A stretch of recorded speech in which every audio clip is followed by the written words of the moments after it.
सौरव गंगोली ने Pakistani cricket team में talent की कमी का दावा कर दिया।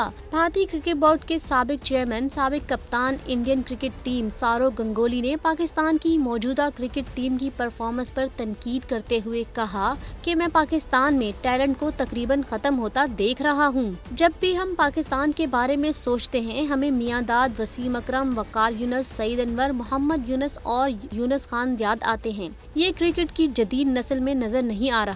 हर नस्ल को जीतने के लिए शानदार खिलाड़ी पैदा करने होते हैं। उन्होंने पाकिस्तानी टीम को मजीद तनकीद का निशाना बनाते हुए कहा कि पाकिस्तानी टीम को वेस्ट इंडीज, भारत और बांग्लादेश सीरीज में शिकस्त हुई।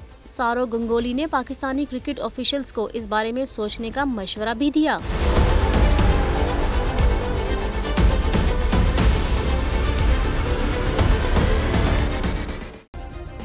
सब्सक्राइब करें और बेल दबाएं ताकि कोई खबर रह न जाए।